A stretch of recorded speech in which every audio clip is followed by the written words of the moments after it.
divórcios em cartórios aqui no nosso Brasil. É o povo casando, mas tem muita gente descasando também. E o assunto é separação aqui. Aí, quando é separação, uma grande preocupação é a relação dos filhos, né, com os pais, dentre todas as medidas que devem ser tomadas na decisão de como vai ficar a guarda das crianças. Existe também a preocupação com a pensão alimentícia, quem vai dar o quê. Aí esse tema é polêmico sempre e vem de vez em quando permear o nosso quadro Eu Tenho Direito.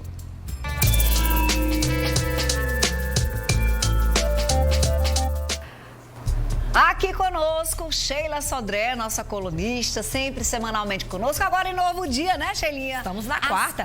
Você tá gostando de reunir Sheila Sodré quarta-feira na Jovem Pan, quarta-feira aqui na TV Tambaú? Ficou melhor, né? Dia de imprensa, né? Vamos embora. Vamos distribuir conhecimento. O bom é isso. Sheilinha, por falar em conhecimento, vamos explicar o que é a pensão alimentícia? Pois é, Fernanda. Você começou fazendo uma abertura interessante. Essa pandemia fez com que as pessoas tivessem que conviver mais. Ao conviver mais próximo, nem todo relacionamento aguentou. Aumentaram os números de divórcios, chega agora o momento de vai cada um para um lado, isso para aqueles que estavam juntos, criando os filhos, porque tem aquelas relações que não chegam nem a morar junto. Mas a criança é uma vida e ela tem direito. E pensão alimentícia não se resume, apesar do termo falar alimentos alimentícios, não resume só alimentos.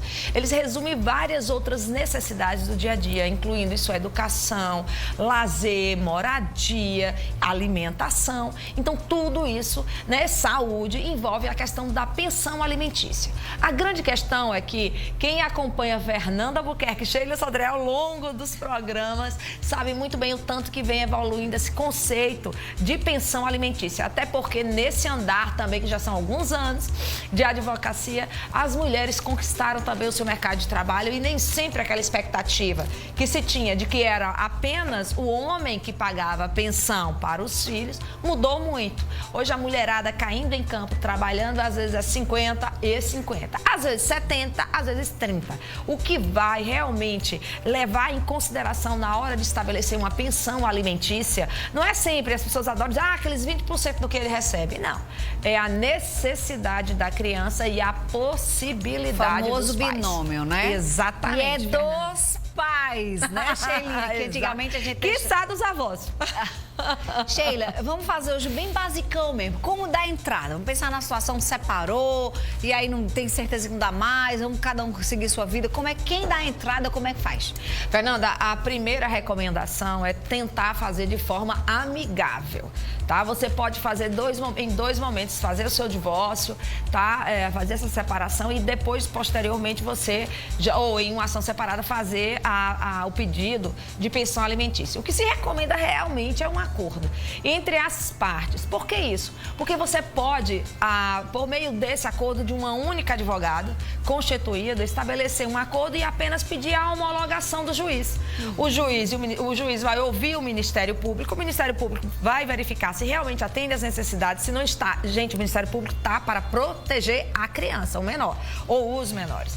Então, ele vai ver se realmente é viável aquele tipo de pensão, que ele vai cobrir as necessidades. Então, o acordo é homologado e, a partir do momento, começa. Senão, você tem que realmente procurar um advogado ou a Defensoria Pública para poder exigir essa pensão. Fernanda, até muitas vezes, quando se entra em um bom acordo na relação familiar, a gente recomenda deixar isso estabelecido em juízo, porque é a forma que você tem como executar posteriormente, é a forma que você tem como pedir uma revisão e realmente acaba facilitando até para quem paga a pensão poder declarar, poder organizar a sua vida financeira. Muita gente fica assim, mas você falou em 20%, ele teria que dar 20%, que ele ganha X, teria que dar 30%. Como é que é calculado? A gente viu aí o binômio possibilidade e necessidade, não é? Mas aí é o juiz que dá o percentual? Fernanda, olha, o juiz vai dar o percentual e facilita na medida que as partes interessadas, elas já apresentam em juízo quais são as necessidades.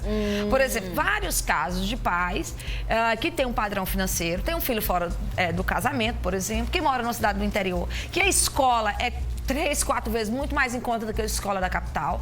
O mercadinho é muito mais em conta. Então, as necessidades da criança, muitas vezes, são bem menores do que os filhos que estão morando na capital ou que estão em outra cidade, outra capital, que às vezes o padrão de vida é muito mais alto. A gente vive numa cidade que o padrão de vida ainda é menos baixo, porque é menor do que em outros estados. Então, vai depender dessa necessidade. Necessidade, a criança, você já está pagando plano de saúde ou a criança tem algum problema que realmente precisa de um médico especializado e que não é atendido pelo plano de saúde. Isso tem que ser levado em consideração. Mas como é que o judiciário vai saber para o juiz estabelecer?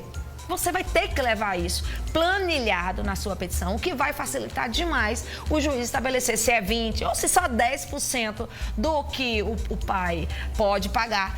Ou a mãe, né? Ou a mãe, ou dividir, porque boa parte, sinceramente, do que a gente tem acompanhado no judiciário é de que muitas vezes o que a mãe pede é só equivalente a 30%, a 50%, porque ela já mora com ela já paga um bocado de outras coisas, ela também trabalha, ela também contribui. Mas lembra, nessa conta, a empregada doméstica que vai precisar ficar em casa, ou a babá que vai ficar em casa, tudo isso conta, tá? Se a criança ainda está em berçário, ou se a criança tem várias... realidade de cada criança. Situação. Agora... E, claro, a realidade dos pais. Ô, Sheila, é justamente isso. Vamos pensar no pai, tá? Como um exemplo aqui, não é como regra.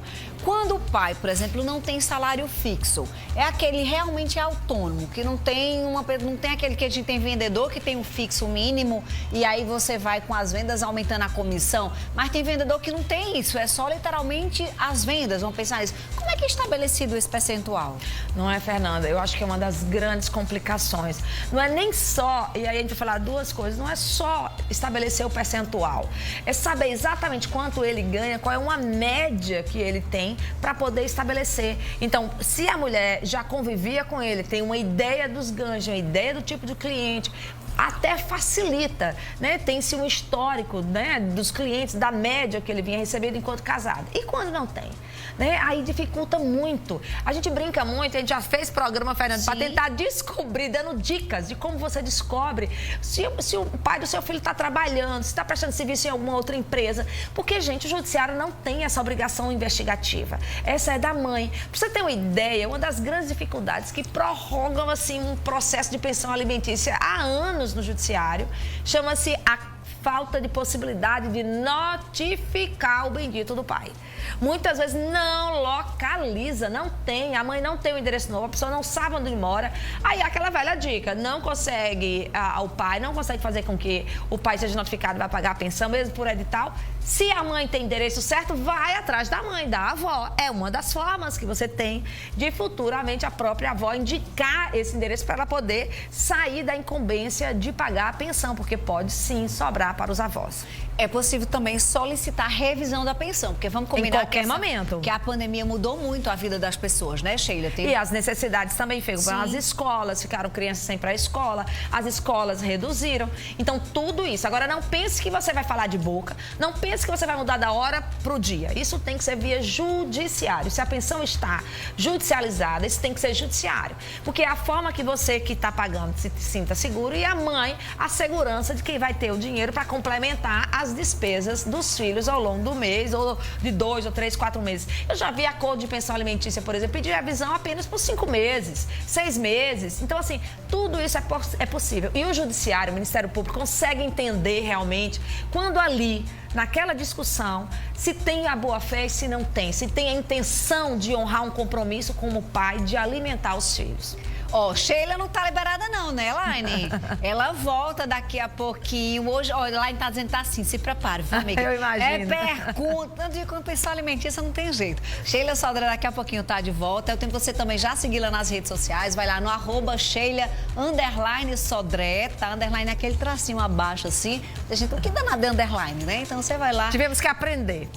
Aprender um monte de coisa, né, Sheilinha, da língua inglesa. Então você vai lá, Sheila_Sodré, tá aqui na telinha, segue a Sheilinha. E por falar em rede social, Praguinha, traga um cafezinho pra doutora, pra essas meninas ali querem um cafezinho. Aniversário dele, mas a gente quer aniversário dele. Toma um cafezinho.